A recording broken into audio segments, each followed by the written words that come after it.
Pitong araw ng pagpapahirap ng sumpa, mga kabayan.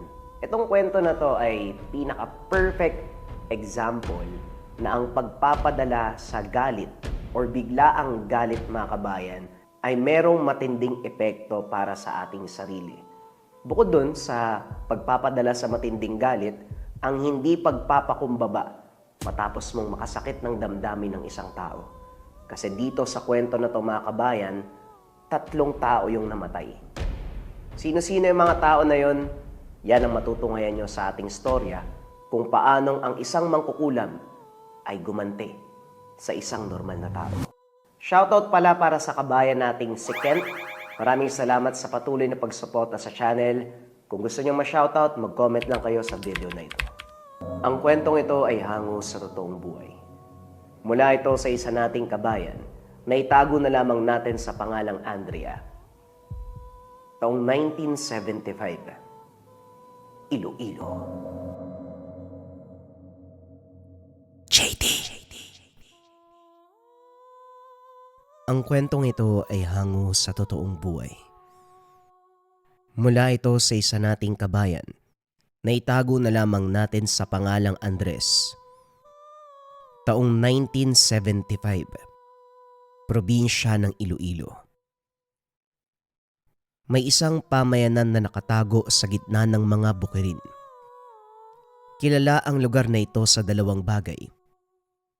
Una, ang malawak at masaganang taniman ng mais na siyang nagsisilbing hanap buhay at pinagkukunan ng pang-araw-araw ng mga tao.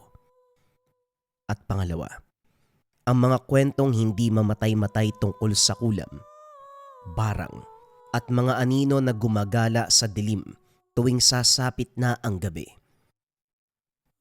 Gaya ng maraming baryo sa Kabisayaan, tahimik at malayo sa ingay ng syudad ang lugar na ito. Tila walang problema sa unang tingin, ngunit para sa mga nakatira doon, ang katahimikang nararanasan ay may kasamang kakaibang ingay. Ang mga bulong na hindi dapat pinapakinggan, mga yapak na hindi dapat sinusundan. Sa ilalim ng payapang mukha ng bayan, may lihim na takot na gumagapang. Doon nakatira si Andres, 47 anyos. Isang magsasaka na ang pinagkakakitaan ay pagbubungkal ng lupa at pagtatanim ng mais. Kilala si Andres sa buong bayan bilang isang taong matigas ang ulo. Prangka kung magsalita, walang inuurungan. Dahil sa pagiging direkta, marami ang natatakot maging ang kaaway niya. Ang asawa niya ay si Luz, 45 anyos, babae na kabaliktaran ni Andres. Siya ay mabait, masipag, sikat sa pagiging pasensyosa at maunawain. Si Luz ang nagpapanatili ng kaayusan at kapayapaan sa loob ng bahay. Nabiyayaan ng 2 anak sina Andres na nagbigay kulay sa buhay ng pamilya. Ang panganay na si Dario, 16 years old, na tumutulong na kay Andres sa bukid, at si Rina na 10 taong gulang, masiyahin, inosente pa sa mga lihim na tinatago ng kanilang bayan. Matagal nang naging normal at payapa ang takbo ng buhay ng pamilya nila Andres. Nagtatanim, umaani, normal ang pagpapalaki sa mga bata. Hanggang sa isang pangyayari ang tuluyang pumunit sa katahimikang ito. Naglantad sa mga lihim, sumubok sa katapangan ni Andres. Sa lugar nila, may isang matandang babae na lubos na kinakatakutan at iniiwasan din ng lahat. Itago na lang natin ang pangalan niya bilang Aling Puring. Nakatira ang matanda sa gilid ng ilog, sa loob ng masukal na kagubatan. Sa isang maliit na kubo na tila na paglipasan na ng panahon at sira-sira. Ang dingding nito, halos natabunan na ng mga lumot at putik. Ang kubo ay napapalibutan ng matataas na damo at mga halamang hindi na inaalagaan. Kaya't parang nakatago ito at hiwalay sa buong pamayanan. Bihira itong bisitahin at puntahan ng sino man. Maliban na lang kung may taong desperadong humingi ng kakaibang tulong. Ang dahilan ng takot Ang talamak na tsismis na si Aling Puring daw ay isang mambabarang. Sinasabi ng mga matatanda na siya raw ay apo ng isang kilalang mangkukulam noong unang panahon pa. Isang lihim na ipinasa sa kanilang pamilya. Hindi ito pinag-uusapan ng malakas. Ngunit ang bawat galaw ng matanda ay binabantayan ng mga taga roon. May mga maigpit na babala ang mga nakakatanda tungkol kay Aling Puring. Una, wag daw titignan sa mga mata, lalo na kung masama ang iyong loob o kapag galit ka. Naniniwala sila na sa isang sulyap lang, makukuha niya ang galit mo at gagamitin niya ito laban sa'yo. Lalong-lalo pa, bawal siyang murahin, sigawan o labagin ang mga sinasabi niya. Kung hindi ka susunod o rerespeto, siguradong may kapalit itong kamalasan. Sakit na hindi nagagaling at ang pinakamatindi, kamatayan. Kaya naman dahil dito, mas pinili ng mga tao na lumihis ng daan kaysa mapadaan sa bahay ng matanda. Siya ang tunay na simbolo ng misteryo at panganib sa baryo. Isang hapon, habang abala si Andres sa pag-akyat ng mabibigat na sako ng mais sa kariton, biglang dumaan si Aling Puring. Mahina na ang likod ng matanda. Nakayuko habang naglalakad. May dalang supot na puno ng halamang gamot na mukhang bagong pitas pa lamang. Andres, iha, pasensya ka na hindi kita nakita. Pero maaari mo ba akong paraanin muna? Ngunit masama ang gising at pakiramdam ni Andres nung araw na yun. Sira ang isa niyang gamit sa bukid. Nabawasan ang sahod. Mainit ang ulo dahil sa tindi ng sikat ng araw. Nang mapansin ni Andres na muntik nang mabangga ni Aling Puring ang karitong dala, napagbuntunan ng galit ang matanda. Hoy, hindi ka ba marunong tumingin sa dinadaanan mo? Para ka naman bulag, Aling Puring. Dahan-dahang umangat ang ulo ng matanda. Tila lumalim ang kulay at titig ng mga mata. Patawarin mo ko, iho. Hindi ko naman sinasadya. Masyadong mabigat ang dala ko. Hindi kita napansin. Wala akong pakialaman, sa akin lang. Maging mapagmatsyag ka sa paligid mo. Paano na lang kung nabangga kita, dagdag ka pa sa problema ko? Sagot ko pa ang ospital. Hindi mo alam kung gaano karami ang iniisip ko ngayon tapos dadagdagan mo pa. Tumigil si Andres sa pagbubuhat. Nilapitan ng matanda. Tinuro ang daliri sa mukha nito. Nagpatuloy siya. Lalo pang tumaas ang boses para marinig ng mga nakapaligid. Hindi kayo espesyal. Akala mo ba pwede kayong sambay ng mga taga dito? Kung takot sa inyo ang iba nating kababaryo, ibang usapan yan, ako hindi. Huwag niyo akong isama sa mga niluluhod niyo, ha? Hindi ako natatakot kahit sa mga banta. Kaya kung may balak kang gawin, gawin mo na ngayon. Dahil hindi ako uurong, hindi ako yuyuko, at lalong hindi ako tatakbo mula sa taong kagaya mo. Tahimik si Aling Puring. Hindi na siya sumagot o nagpaliwanag. Ngumiti lang ito. Isang ngiti na hindi pangkaraniwan. Malamig at tila malalim ang ibig sabihin. Ang ngiti ay hindi umabot sa mga mata. Saka siya nagsalita. Bawat salita, may bigat, may pangamba. Kahit sino, Andres. Kahit sinong may galit, may tapang o may kayabangan, pwedeng ipasok sa kadiliman. Madaling tumawid doon. Isang hakbang lang. Isang maling desisyon. Isang pirasong kapanghasan. Pero tandaan mo to, iyo. Hindi lahat ng pumupunta roon ay nakakabalik. Ang iba kinukuha. Ang iba ay tinatago. Ang iba, ang pinakamasama, sila mismo ang nagiging kadiliman. Kinakabahan ng mga taong nakakita ng sagutan. Pero tinawanan lang ito ni Andres. Walang epekto sa kanya ang banta ng matanda. Umuwi ka na sa bahay mo, Aling Puring. Baka sakaling lumambig ang ulo mo, makapag-isip ka pa ng tama. Naglakad na si Aling Puring palayo. Dahan-dahan, hindi lumingon. Ang anino ng matanda ay unti-unting lumabo sa paglubog ng araw. Pagdating ni Andres sa munting bahay, napansin kagad ni Luz ang kakaibang anyo ng asawa. Ang karaniwan nitong masiglang muka, wari napalitan ng pagkadismaya at pagod. Kagad lumapit si Luz. Inabutan ng asawa ng isang baso ng tubig. Kumusta maghapon mo? Parang ang bigat ng dala mo ha. Umupo ka muna. Nagbuntong hininga si Andres. Naupo sa isang bangko. Ay naku Luz, kung alam mo lang ang pakiramdam ko. Hindi ko talaga araw ngayon eh. Hindi lang sa napakaraming trabaho sa maisan. May bago pa akong problema. Umupo si Luz sa tabi ng asawa. Hinawakan ang kamay nito. Ha? Ano yun, Andres? Kaya pala ganyan yung mukha mo. Para kang pinagbagsakan ng langit at lupa. Ano bang nangyari?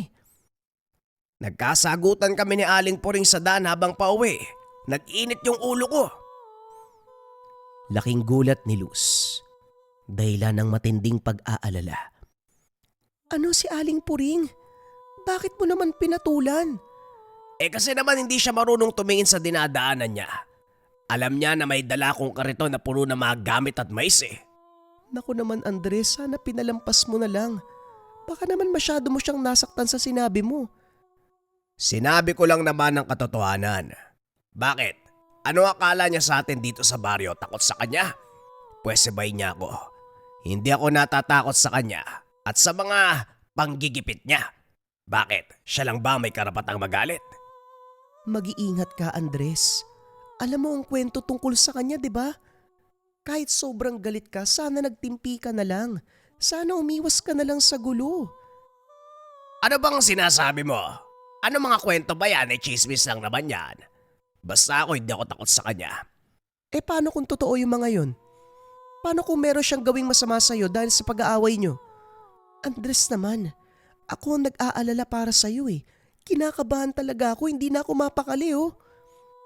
Tigilan mo nga yung mga iniisip mo. Sobra yan sa kakaisip, Luz. Wala namang gagawin yung matanda sa akin eh. Hindi ako sobra kung mag-isip Andres. Pakinggan mo muna ako. Baka dapat puntahan mo na lang siya sa bahay niya. Humingi ka ng tawad para matapos na. Maging payapa na ang lahat. Kahit hindi ikaw may kasalanan para hindi na lumaki pa yung gulo. Ako, hihingi ng tawad. Wala naman akong kasalanan ah. Ako pa magpapakumbaba. Hindi mangyayari yung Luz. At saka huwag ka mag-alala. Hindi gagawa ng masama matandang yon. Siguro bukas. Kakalimutan na lang namin yon. Magpahinga ka na. Ay naku Andres, pinapanindigan mo talaga ang pagiging matigas ang ulo. Sana nga wala lang yan pero mag-ingat ka pa rin. Walang masama kung magpapakumbaba tayo paminsan-minsan. Pagsapit ng dilim ay nagsimula na ang lahat. Mag-aalas 7 noon. Ang buong pamayanan ay nababalutan na ng malalim na dilim. Sa bahay, walang ibang maririnig kung hindi ang tunog ng kuliglig sa labas. Habang mahimbing ang tulog ni Andres, bigla siyang nagising sa ingay ng paggapang. Hindi ito tuloy-tuloy na tunog, kundi parang merong humihila o nagkakalawit sa kawayan ng papag na hinihigaan. Luz, narinig mo ba? Parang may kung ano sa ilalim ng papag natin ah. Masyadong mahimbing ang tulog ng asawa. Hindi ito sumagot. Sobrang lalim ng tulog nito. Tila walang tao sa silid. Tahimik ang buong bahay na parang biglang walang buhay o ingay mula sa labas. Dahil sa kaba, dahan-dahang tumayo si Andres. Lumapit siya sa gilid ng papag at tinignan ang sahig. Sa matinding dilim, sa ilalim mismo ng papag, may gumagalaw na mga anino at may maririnig pa ring mahinang ingay. Yumuko siya. Inilapit ang mukha sa sahig. Sinubukang tignan kung ano ito. Nung una, ang buong akala ay maliit na dumi o dulo ng hibla ng kahoy lamang. Pero nang dumampi pa ang gumagapang at nagkaroon ng sapat na liwanag mula sa buwan na sumilip sa bintana, nakita niya ang katotohanan. Mga langgam na kulay itim pero hindi normal. Mas malaki, mas makintab, at tila mabilis ang paggalaw ng mga ito. Ang paggapang ng kakaibang langgam, lumilikha ng kakaibang tunog na parang mababang ungol o bulong na wari may sariling isipan at direksyon. Dumarami sila, napakarami. Nagsisimula na silang umakyat sa mga paa ng papag. Kinabahan si Andres. Agad niyang binuksan ang degaserang lampara. Sa pag-ilaw biglang naglaho ang mga langgam. Ni isang bakas ay wala. Kahit isa.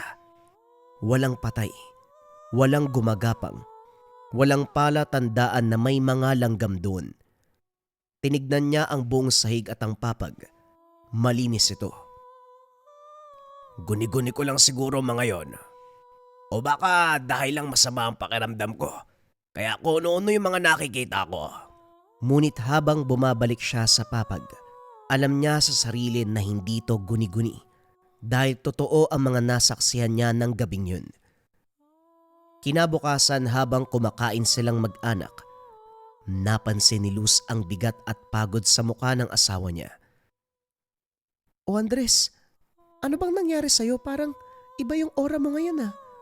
Kulang ka yata sa tulog. Ay nako, sinabi mo pa, alam mo ba? May mga langgam kagabi sa ilalim ng papag natin, parang ang dami nila. Kakaiba pa ang mga itsura. Pero nung buksan ko ang gasera, nawala sila bigla eh. Hanggang ngayon iniisip ko pa nga kung totoo ba ang nakita ko, guni-guni lang. Napalunok si Luz.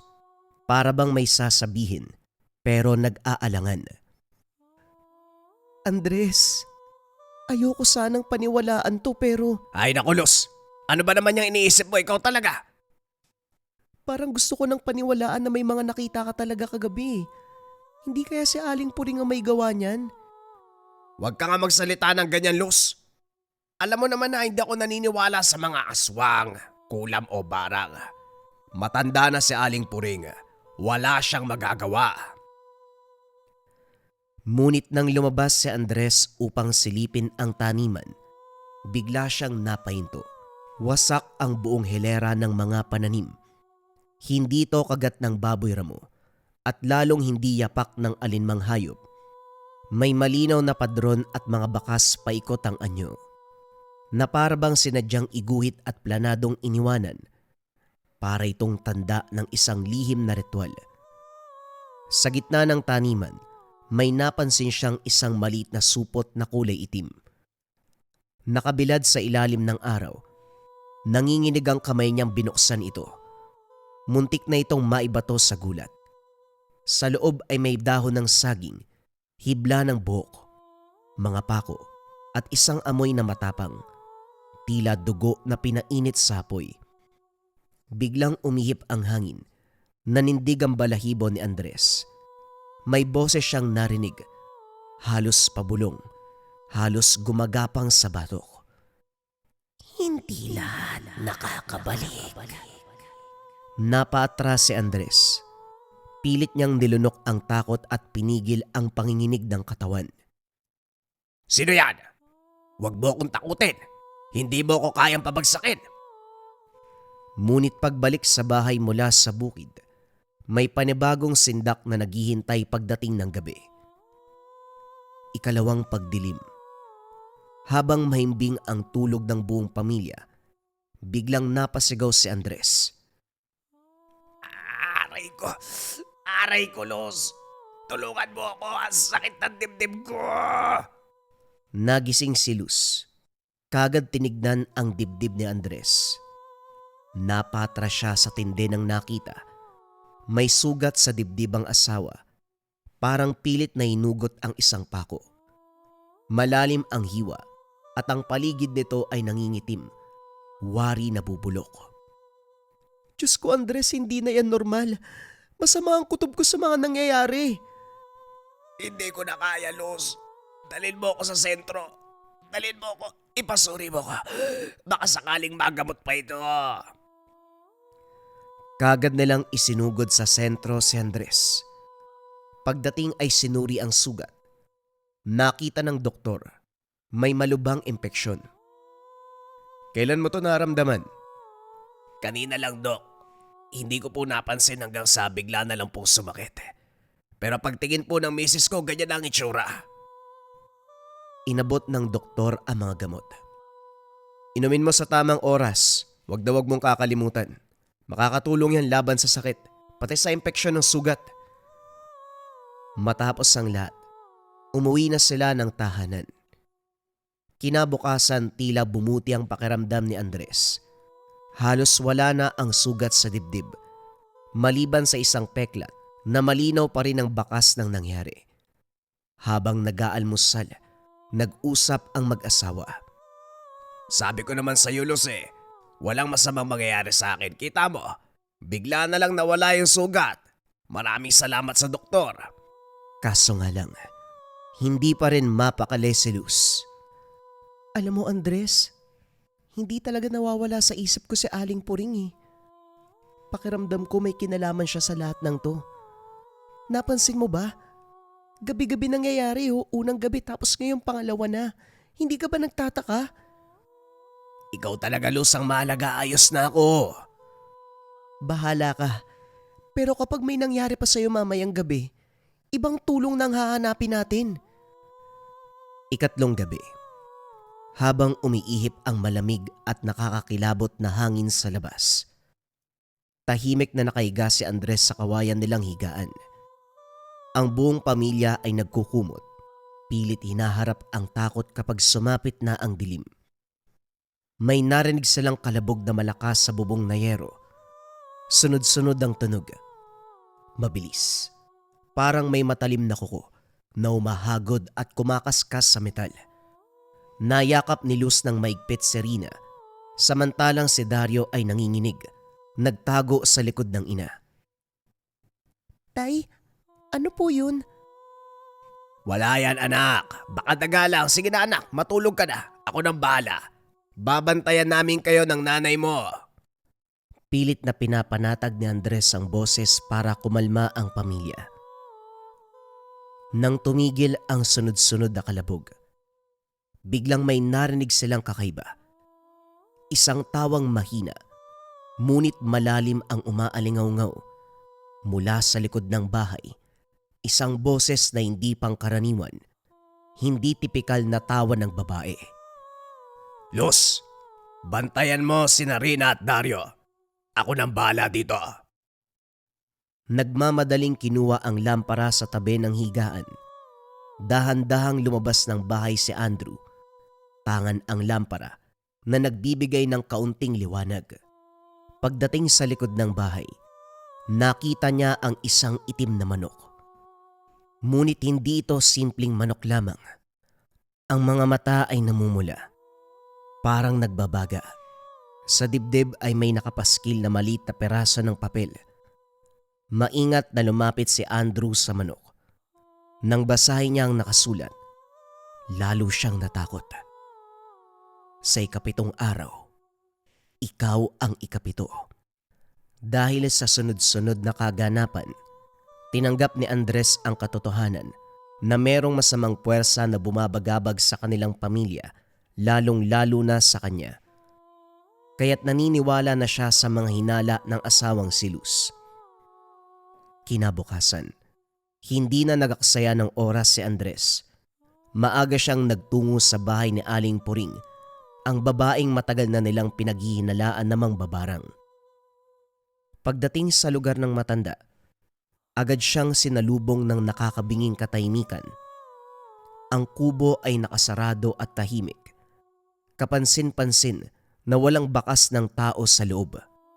Nag-alala si Andres. Ang pagkawala ni Aling Puring sa kritikal na sandaling ito ay lalong nagpabigat sa kanyang kalooban. Habang nakatayo si Andres at nag-iisip, may dumaang ali. Nilapitan siya nito at maingat na pinagsabihan. Iho, sino ang hinahanap mo? Magandang araw po, Ali. Si Aling Puring po sana. May kailangan po ako sa kanya na importante eh. Wala nang tao dyan nung isang araw pa. Umalis ata si Puring. Walang nakakaalam kung babalik pa siya o hindi na. Ang mga sinabi ng matandang babae ang nagpatigas sa kamao ni Andres. Ang tanging taong nais niyang harapin at tanungin para makuha ang kasagutan ay bigla na lamang naglaho. Nagtatago na. Nawala ang huling peraso ng pag-asa.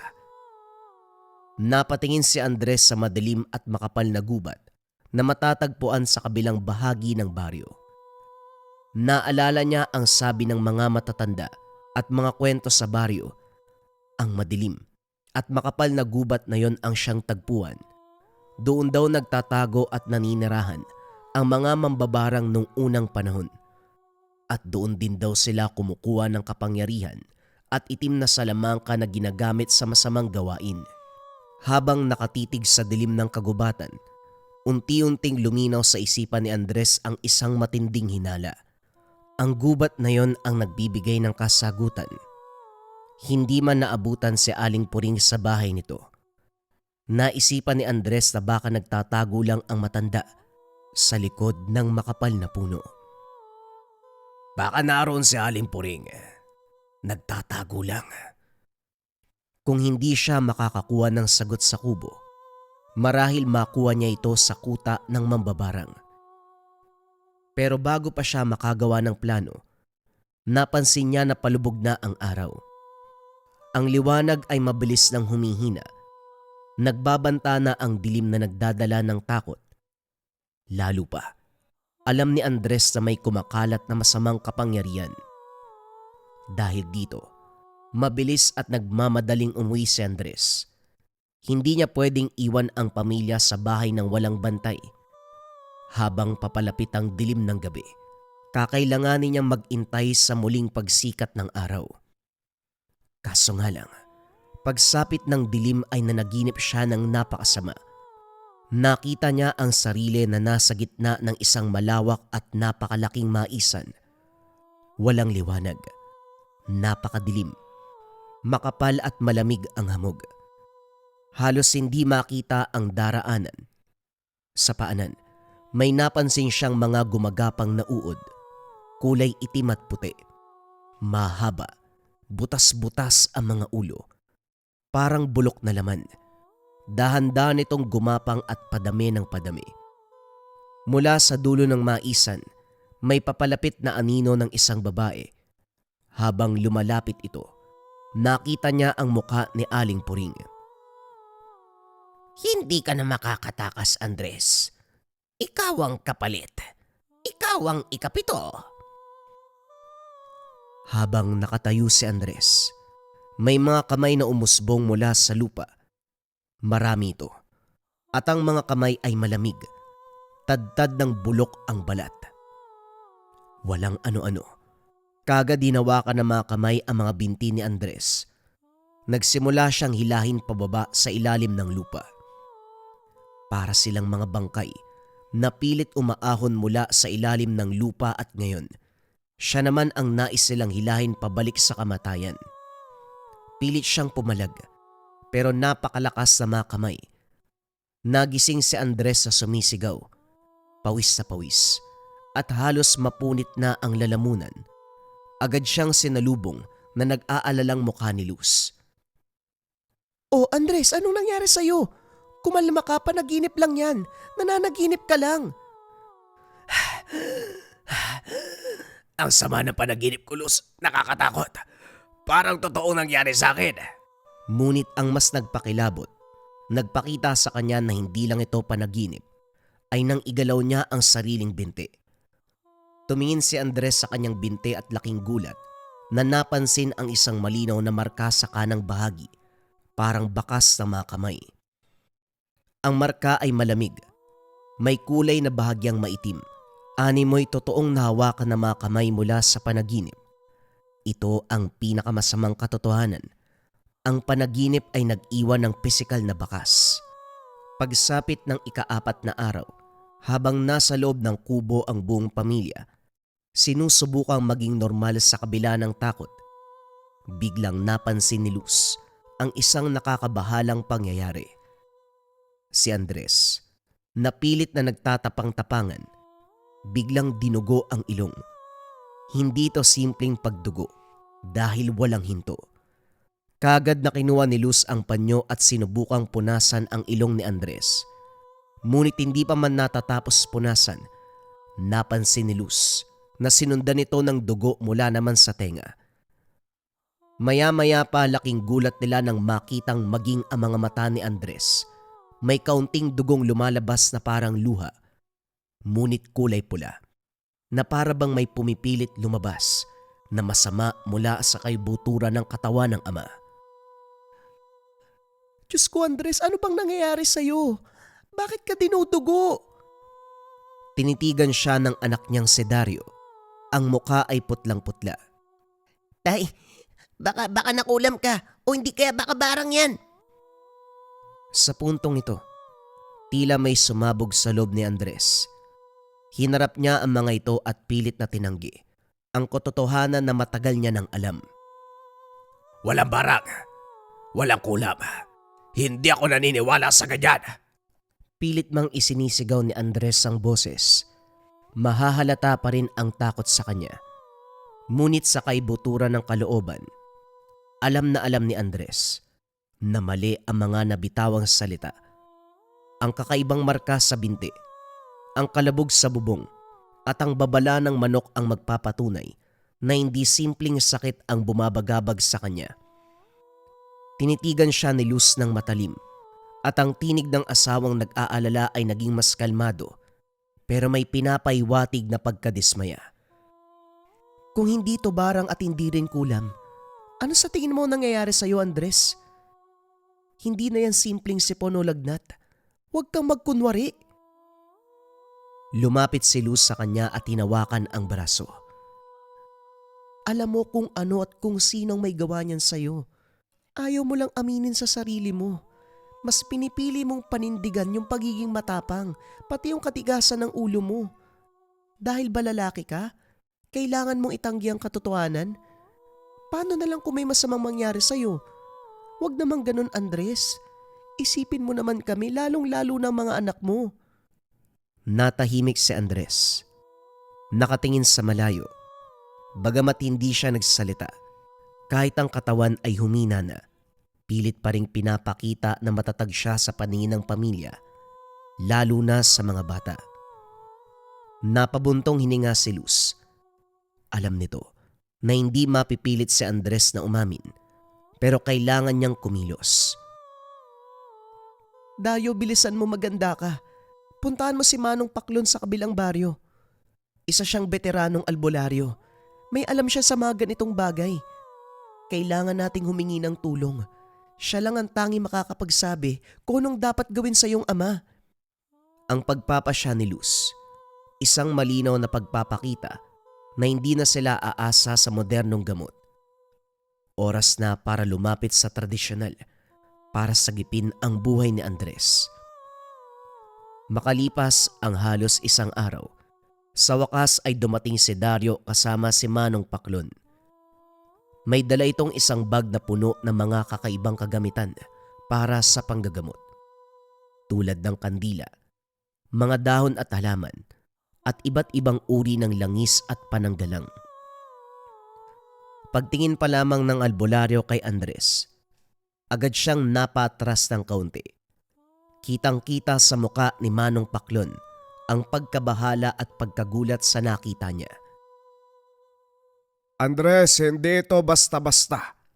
Hindi ito karaniwang sakit. Ito ay hininga ng kasamaan. Hindi kusang titigil.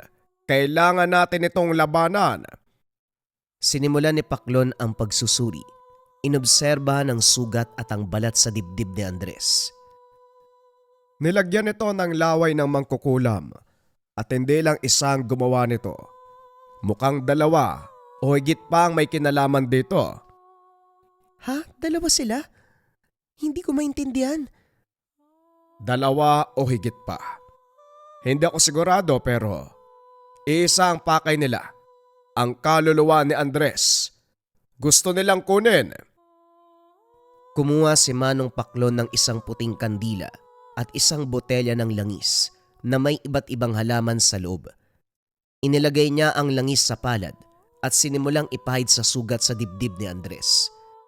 Sa unang patak pa lang ng langis na ibubuhos sa sugat, biglang kumislot ng malakas ang laman ni Andres. Tila may bagay na pilit na gustong lumabas. Totoo nga, may isang itim na uod ang gumagapang palabas mula sa sugat. Meron pa itong maliit na pakpak. Napatras si Luz, napahawak sa dibdib. Diyos ko, simula pa lang, tama na ang hinala ko, barang talaga yan. Kagad tinapakan ni Mang Paklon ang uod. Dinurog niya ito. Ito nga ay barang, pero marami pa ang nasa loob. Nagsimula ng mag-usal ng dasal. Sinaunang panalangin na panggagamot ang ginamit. Pero habang nagpapatuloy ang panalangin, biglang napasigaw ng malakas si Andres.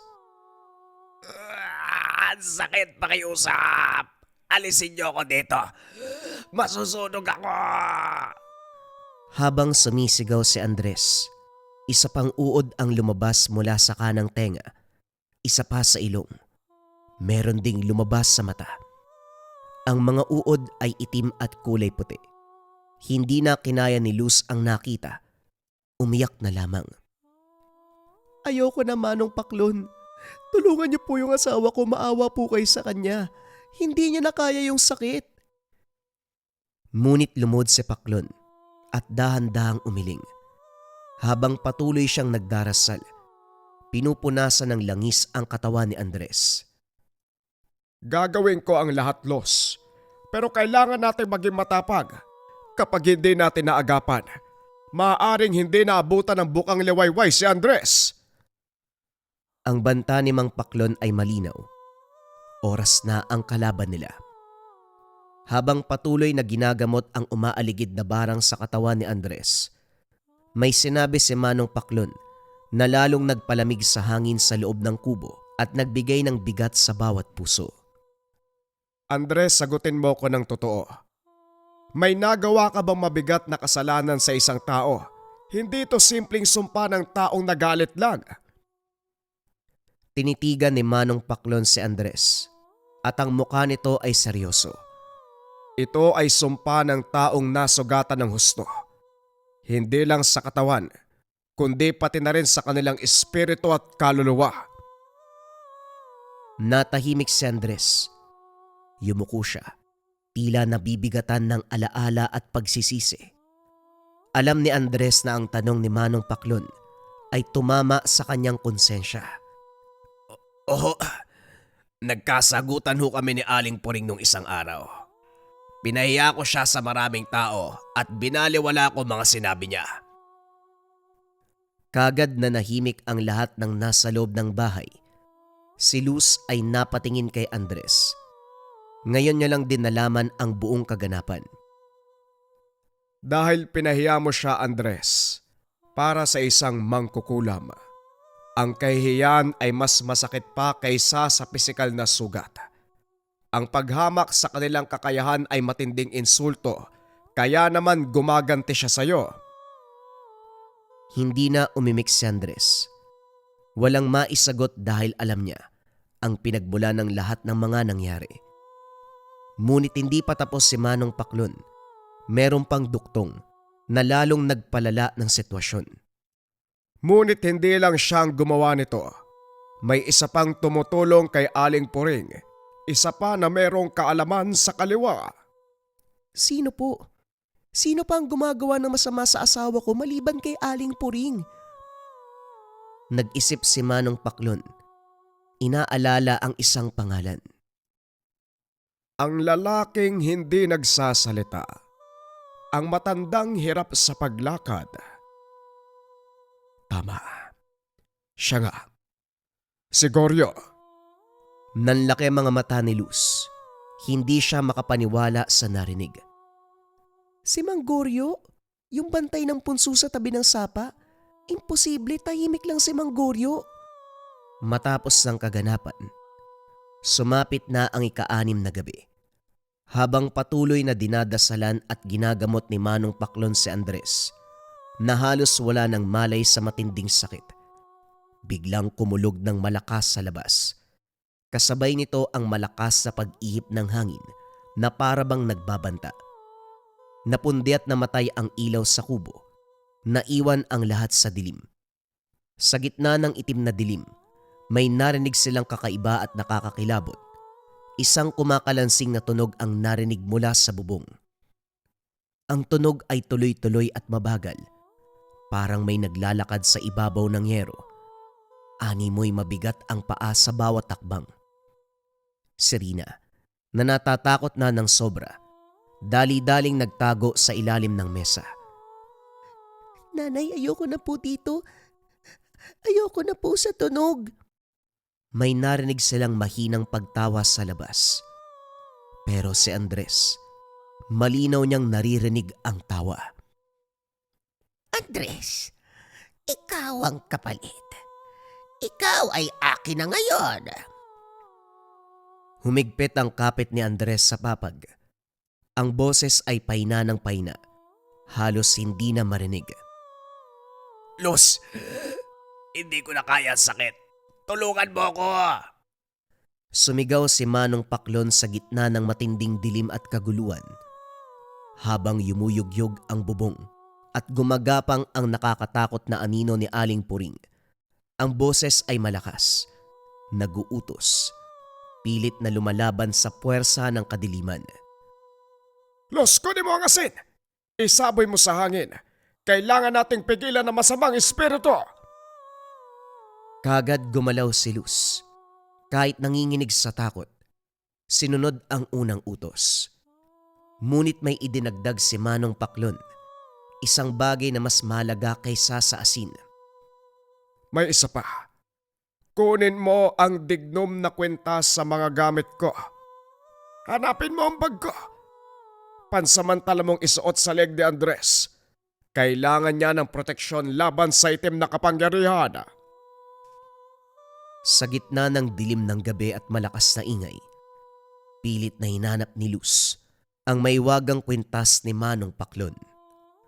Ang mga kamay ay nanginginig. Alam niyang nakasalalay sa bilis ng pagkilos ang buhay ng asawa. Kailangan niyang isaboy ang asin at maisuot ang kwintas bago pa tuluyang magwagi ang kasamaan. Nang maibuhos ang asin, biglang yumugyog ng malakas ang bubong na para bang may isang napakabigat na bagay na bumagsak mula sa itaas. Pagkatapos ng pagyugyog, biglang bumalik ang katahimikan. Ngunit hindi nagtagal ang katahimikan. Biglang bumukas ng malakas ang bintana, tinulak ng malakas ang ihip ng hangin.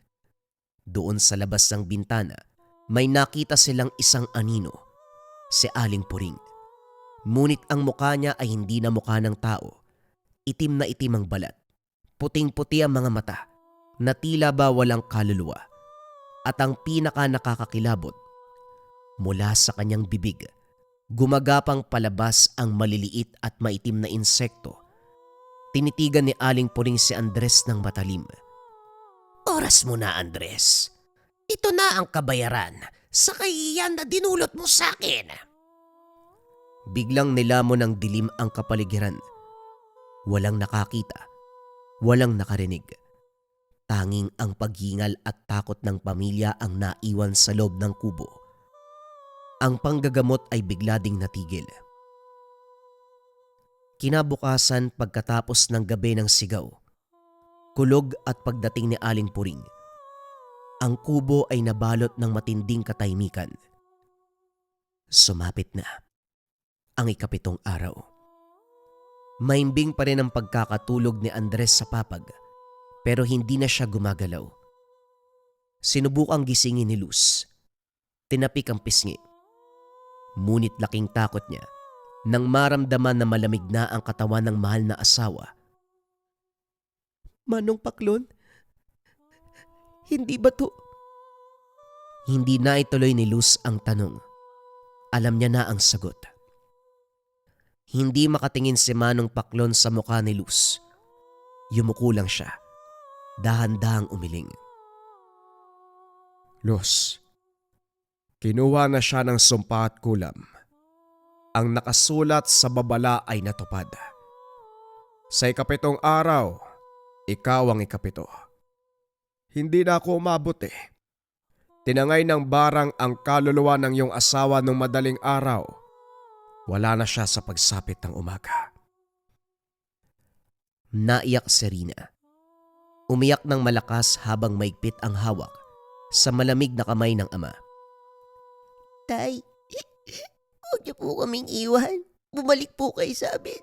Kailangan po namin kayo, Tay. Sa isang sulok, galit na galit si Dario. Ang mukha ng bata ay puno ng hinanakit.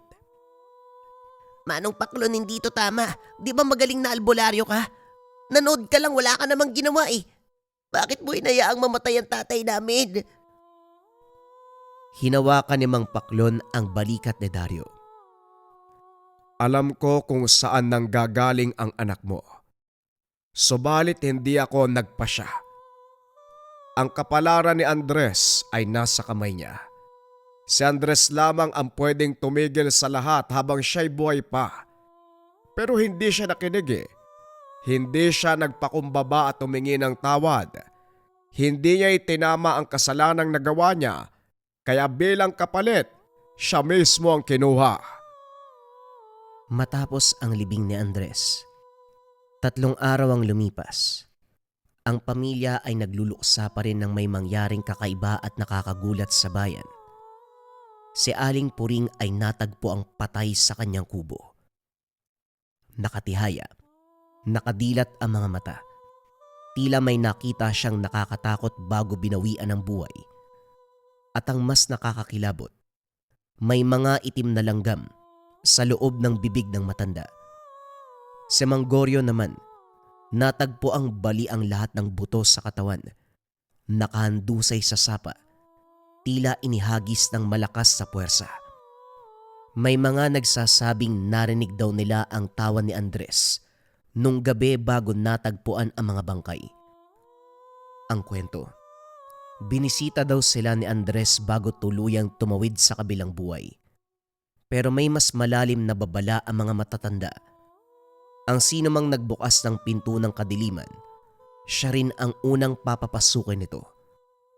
Ang ibig sabihin, ang kasamaan na ginamit ni Aling Puring at Mang Goryo ay bumalik sa kanila. Tuwing gabi sa baryo nila Andres, kapag tahimik ang mga kalsada at natutulog na ang lahat ng tao, may maririnig pa ring kaluskos at paggalaw sa pagitan ng mga mais. Sasabihin ng iba na hangin lamang ito na umiihip, pero ang babala ng matatanda, wag na wag kang lilingon, lalo na kapag madilim. Dahil sa liwanag ng dapit hapon, may nakikita silang isang lalaking nakatayo. May sugat sa dibdib, may bakas sa mga kamay sa binti, at gumagala sa paligid ng maisan. Bumubulong, "Patawarin niyo ko. Ayokong bumalik." Ito ang naging lihim at madilim na katapusan ng kapayapaan sa baryo nila Andres. Isang anino na hindi nakapagpahinga, patuloy na gumagala sa dilim. Isang kaluluwa na hindi tinanggap ng langit o lupa. At isang lugar na may bahid ng kasamaan at kapangyarihan, nakalutang sa hangin na walang sino mang makakabago. Ang sumpa ni Andres, ang sumpa ni Aling Puring, at ang sumpa ni Mang Goryo. Kapag binuksan mo ang pintuan ng kadiliman, wala kang takas sa sumpa ng kamatayan. Kabayan, tignan nyo to. Basahin natin yung comment ni Annie. Maganda po itong bracelet, suot ko palagi. Noon hindi ako makatulog, ngayon okay na po ako. Okay na yung tulog niya, gumana ang katawan niya. Siguro gusto niyang sabihin, nahirapan siya matulog noon.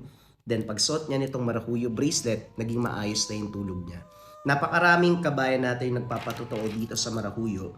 Pag pumapatungkol doon sa nahihirapan silang matulog sa gabi, yung may mga pangangati sa katawan, yung mga ginagambala. Pagdating ng Marahuyo, nakapagpahinga na sila ng payapa. At higit sa lahat mga kabayan, huwag niyong kakalimutan yung kwento natin yung nagpatotoo during live stream. Pagkasuot nila ng Marahuyo bracelet, narebueltahan kaagad yung mangkukulam na ospital yun ang gagambala sa kanila. Ang bisa kasi ng Marahuyo, depensa espiritual kontra sa lahat ng uri ng sumpa, kontra sa lahat ng negative energy, plus nandito rin yung tinatawag natin na rebuelta. Kung ano man yung sumpa na ibinigay sa inyo, ibinabalik doon sa taong nagbigay. Yan ang bisa ng Marahuyo. Pili na lang kayo ng kulay at design na gusto ninyo. We have 2 sizes available, small and regular. Paki-check kung merong yellow basket. If ever walang yellow basket, paki-search lang Marahuyo bracelet Lekha merchandise. Doon kayo kukuha sa merong 19,000 sold or 20,000 sold. Kasi yun yung legit.